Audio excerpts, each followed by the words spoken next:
Bonjour à toutes et tous, bienvenue dans les coulisses du Grand Lyon. Mon invité du jour, Sylvain Godineau, bonjour. Bonjour. Vous êtes l'adjoint au patrimoine et à la transition écologique de la ville de Lyon. Tout à fait. Alors vous venez de présenter au conseil municipal le troisième plan lumière de la ville, un plan qui cette fois fait l'unanimité.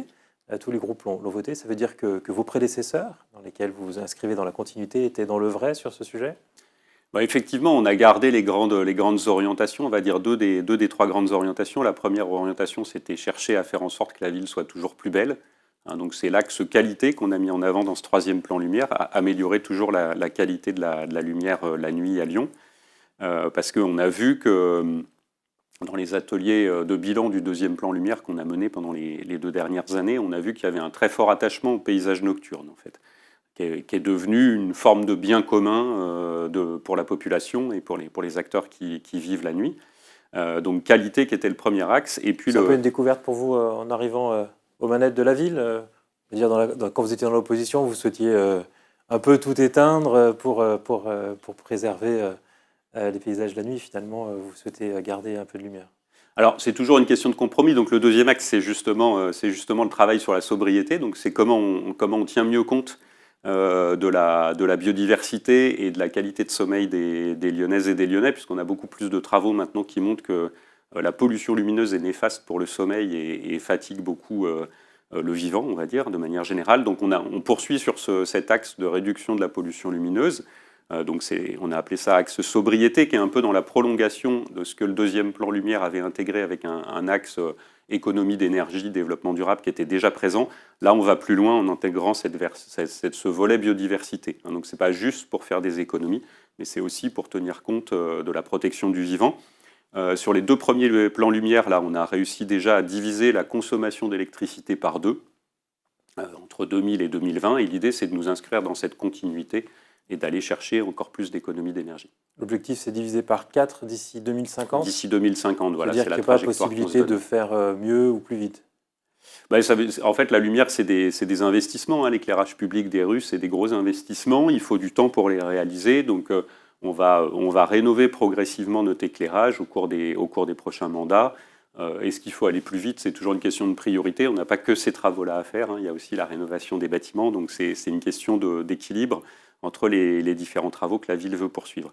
Et puis le troisième axe du plan lumière, c'est un axe citoyenneté qui est de mieux faire participer les acteurs à la vie du plan lumière. Donc on a maintenant un plan d'action qui sera présenté annuellement à tous nos partenaires pour pouvoir discuter des mesures, les débattre et puis montrer comment on avance. Ça, c'est une nouveauté aussi dans ce troisième plan lumière, de mieux associer les acteurs et puis d'essayer d'embarquer les acteurs du privé notamment, parce que ce qu'on a constaté aussi dans le bilan, c'est que la moitié de la pollution lumineuse la nuit, elle est privée maintenant, elle est plus publique, c'est plus la ville de Lyon qui l'émet, c'est des acteurs économiques, que ce soit des éclairages de façade d'hôtels, de commerces qui ne sont pas éteints la nuit, ça peut être aussi des gros acteurs parapublics comme la SNCF ou LPA qui éclairent des parkings, des voies ferrées, etc. Donc en fait, tous ces acteurs-là, il faut qu'on fasse en sorte qu'ils s'approprient le plan lumière pour qu'ils s'inscrivent dedans, qu'on n'ait pas des touches de lumière dissonantes la nuit dans le paysage nocturne. Vous parlez d'un volet citoyen, mais depuis 2018, on n'a plus le droit d'éclairer un commerce la nuit. Vous pourriez sanctionner, pour l'instant, vous ne le faites pas. Alors pour l'instant, effectivement, on n'a pas prononcé de sanctions.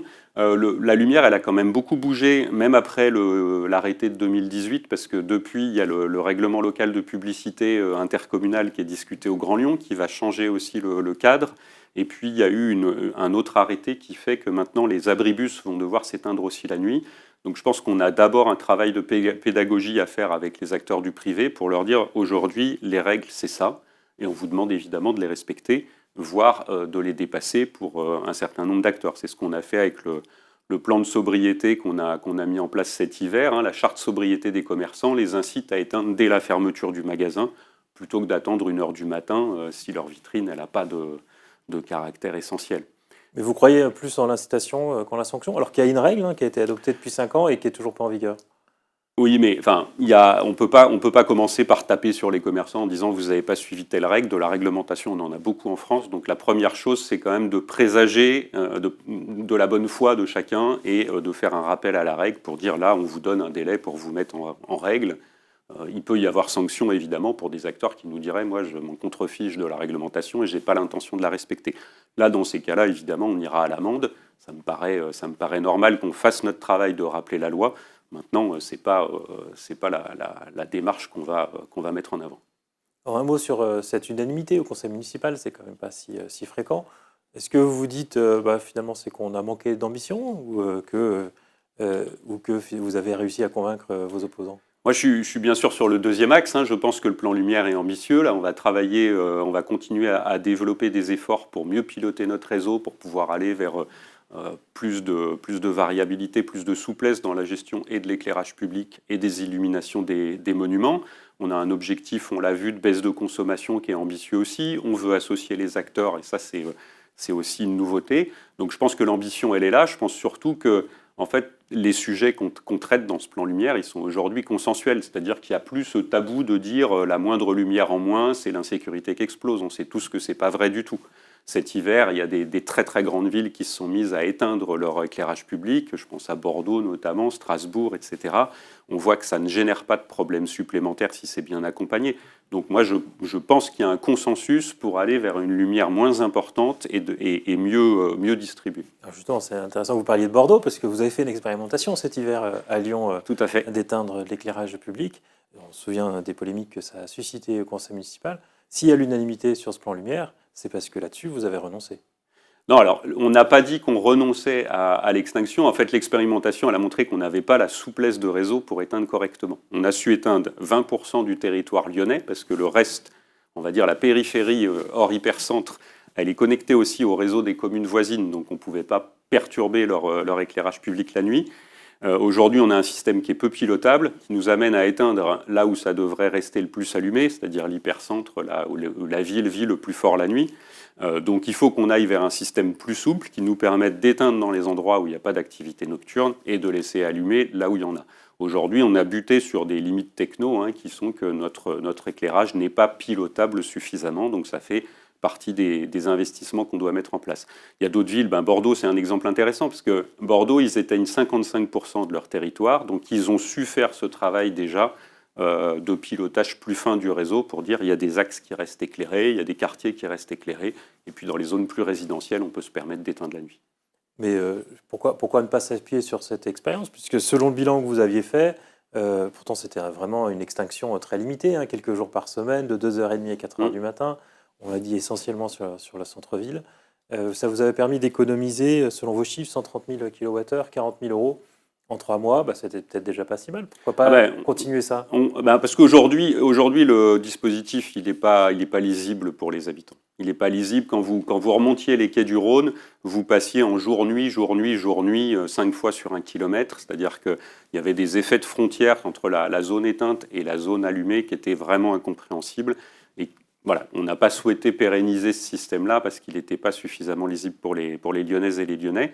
Donc, on va travailler sur un meilleur pilotage. Est-ce que c'est pas parce que vous avez entendu votre opposition qui était vent debout sur ce sujet-là? Non, mais l'opposition, elle n'avait rien à dire là-dessus. Elle n'avait rien à dire, si ce n'est agiter une menace de l'insécurité. Ce qu'on a vu, c'est qu'il n'y a pas eu de retour de la police municipale ni nationale sur une hausse des incivilités ou de l'insécurité.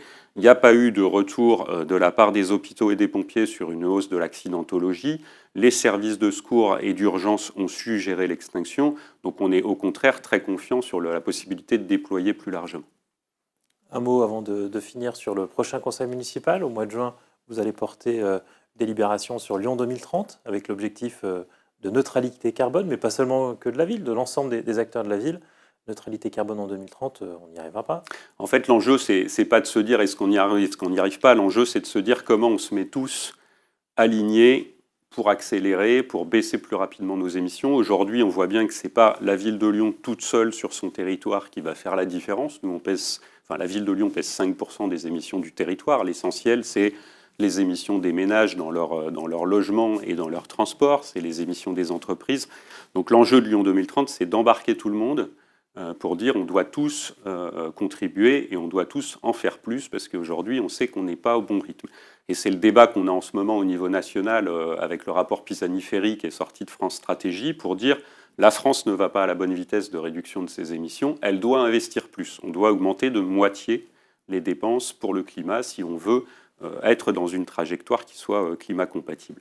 Donc l'enjeu, il est là. L'enjeu, il est de dire aux acteurs du privé, on doit tous en faire plus, comment vous en faites plus. Et en gros, c'est 2/3 d'investissement de privé dans ce que dit ce rapport. Et puis, il y a le tiers d'investissement public. Donc là, la ville de Lyon doit prendre toute sa part, et on n'est pas encore au bon rythme. Mais on prendra aussi notre part aux côtés de la métropole de Lyon, qui investit beaucoup sur les transports, par exemple, ou sur l'habitat, de la région, de l'État, de l'Europe. Donc c'est tous les acteurs publics. En termes de calendrier, il n'y a pas une contradiction entre un plan Lumière qui se donne des objectifs à 2050 et puis ce prochain plan qui fixe 2030 pour la neutralité carbone? En fait, l'horizon 2030, il est là pour nous montrer que le climat ne peut pas attendre. C'est vraiment, si on se donne des horizons à 2050, tout le monde se dit « Ok, je vais laisser ça à mon successeur, moi j'aurais pris ma retraite, j'aurais changé de boulot, ce n'est pas mon sujet ». Ce qu'on voit, c'est que depuis 20 ans, on parle de 2050, et depuis 20 ans, on n'arrive pas à engager les acteurs. Aujourd'hui, on n'a plus ce temps-là devant nous. On a besoin d'y aller tout de suite. Ça veut dire que tout le monde doit avoir son plan climat dans la stratégie de son entreprise, dans la stratégie de son organisation, pour dire d'ici 2030, je dois avoir été le plus loin possible. On avait posé la même question à Grégory Doucet en janvier sur la faisabilité de la neutralité carbone d'ici 2030. Lui dit, bon, à quelques mois près, on ne sera pas à quelques mois près, mais oui, c'est l'objectif d'arriver vraiment à une neutralité carbone. L'objectif, il est toujours d'être le plus proche possible de la neutralité carbone. Vous pensez que concrètement, on n'y arrivera pas? Mais ce n'est pas la question, en fait. La question, c'est pas ça. C'est ma question. Oui, non, mais c'est un peu comme si je vous dis zéro mort sur la route.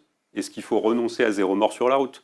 C'est un peu comme si je vous dis pas de cancer incurable. Est-ce qu'on peut dire à des gens, écoutez, vous allez mourir parce que vous n'êtes pas assez nombreux pour qu'on soigne votre cancer ou qu'on fasse de la recherche dans le domaine médical?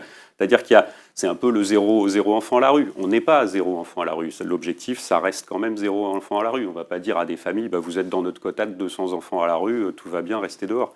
Il y a quand même une vision politique à porter qui est de dire on ne peut pas se satisfaire de reporter la neutralité carbone à 2050, parce qu'à 2050, c'est le monde qui doit être neutre en carbone, c'est pas juste les villes riches des pays riches. Nous, on est une ville riche d'un pays riche, donc on doit montrer l'exemple, donc on doit aller plus vite qu'une campagne d'un pays pauvre, par exemple. C'est une explication importante, parce que ça crée aussi des insatisfactions de la part des citoyens. Quand vous avez dit, par exemple, effectivement, zéro enfant à la rue, il y a eu des protestations sur le fait qu'il y en ait encore.